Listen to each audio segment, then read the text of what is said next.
తిరుమల శ్రీవారి వార్షిక బ్రహ్మోత్సవాలకు భారీ ఏర్పాట్లు చేస్తుంది టీటీడీ. ఇందులో భాగంగా టీటీడీ అదనపు ఈవో వెంకయ్య చౌదరి, తిరుపతి జిల్లా ఎస్పీ సుబ్బరాయుడు కీలక అంశాలపై చర్చించారు. ఇక భక్తుల భద్రత, సౌకర్యం కోసం పగడ్బందీ ఏర్పాట్లు చేస్తున్నామని చెప్పారు.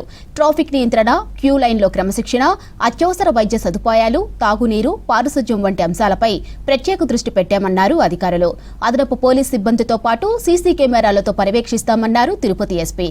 ఇక భక్తులు ఎటువంటి ఇబ్బందులు ఎదుర్కోకుండా అన్ని శాఖల విభాగాలతో సమన్వయం చేస్తున్నామని వివరించారు. టీటీడీ అన్ని రకాల సదుపాయాలు కల్పిస్తుందని తెలిపారు. తిరుమల తిరుపతిలో ఎక్కడికక్కడ పార్కింగ్ స్థలాలు ఉన్నాయనే అంశాలు వివరిస్తూ వీడియో రిలీజ్ చేస్తామన్నారు. స్వామివారి వాహన సేవపై చిల్లర నాణేలు విసరడం నిషేధమని చెప్పారు. ఇక భక్తులు టీటీడీ పోలీసుల సూచనలు పాటించి బ్రహ్మోత్సవాల సక్సెస్ కు సహకరించాలని కోరారు టీటీడీ అధికారులు. ఇంతకు ముందు లాస్ట్ ఇయర్ జరిగిన బ్రహ్మోత్సవాల్లోని అక్కడ కొన్ని ఇబ్బందుల్ని గుర్తించి వాటిని కూడా రెక్టిఫై చేస్తూ ఇంకా మంచి బ్రహ్మోత్సవాలు చేయడానికి కావాల్సిన అన్ని ఫెసిలిటీస్ని టీటీడీ మరియు విజిలెన్స్ వారి విభాగాలతో కోఆర్డినేట్ చేసుకుంటూ పోలీస్ పరంగా అన్ని చర్యలు తీసుకోవడం జరుగుతుంది. ముఖ్యంగా సెక్యూరిటీ పరంగా దాదాపు 3000 పోలీస్ ఫోర్స్ వరకు తిరుమల, మరో 1000 ఫోర్స్ వరకు తిరుపతిలో బ్రహ్మోత్సవాలకి తీసుకురావడం జరుగుతోంది.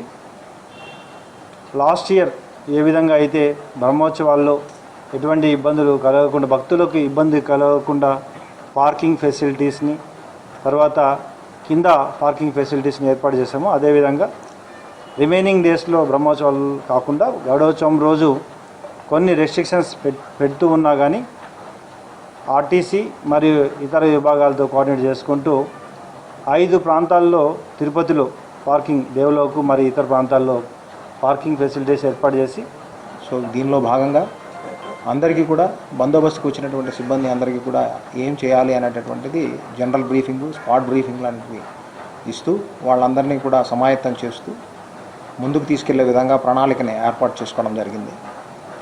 సో ఈ లాస్ట్ టైం జరిగినటువంటి బందోబస్తులు, వాటిలో ఉన్నటువంటి అబ్జర్వేషన్స్ని కూడా పరిగణనలోకి తీసుకొని ఇన్నర్ రింగ్ రోడ్ దగ్గర ఏవేవైతే పాయింట్స్ ఎస్పీ గారు ఇదివరలో చెప్పు ఉన్నారో వాటి దగ్గర కంజెషన్స్ అనేటటువంటివి ఉండకుండా డీకంజెస్ట్ చేసే విధంగా కొంచెం క్యూ లైన్స్ని వాటిలో కూడా చేర్పులు చేస్తూ, సో స్టెప్స్ అనేటటువంటివి ఎక్కడైతే దిగే దగ్గర ఉన్నాయో వాటిని తగ్గిస్తూ, సో వేరే ఆల్టర్నేటివ్ మీన్స్ ద్వారా కూడా పిల్గ్రిమ్స్ని లోపలికి తీసుకునే విధంగా, ఫీడర్ లైన్స్ ద్వారా దర్శనం చేయించే విధంగా కూడా ప్రత్యేకమైనటువంటి చర్యలు తీసుకోవడం జరిగింది. క్రౌడ్ ఎక్కువగా ఉంటే వెళ్ళి డైవర్ట్ చేసుకోవాలి, తక్కువగా ఉన్నప్పుడు ఎలా చేయాలి, ఎక్కడ ఖాళీ ప్లేసెస్లో ఎక్కడ మనం స్క్రీన్స్ పెట్టవచ్చు. బేసికల్గా మీటింగ్ క్రౌడ్ పాయింట్ ఆఫ్ వ్యూలో జరిగింది. క్రౌడ్ మేనేజ్మెంటు, లేకపోతే ఫ్లో ఆఫ్ ఇన్ఫర్మేషన్ ఎలా ఉండాలి, డైనమిక్గా ఎలా ఇన్ఫర్మేషన్ ఒకరి నుంచి ఇంకొకరికి ఎలా వెళ్ళాలి, ఇన్ కేస్ ఆఫ్ ఎమర్జెన్సీలో ఎలా రియాక్ట్ కావాలి, ఇది బేసికల్గా పోలీస్ పాయింట్ ఆఫ్ వ్యూలో, సెక్యూరిటీ పాయింట్ ఆఫ్ వ్యూలో చేశారు.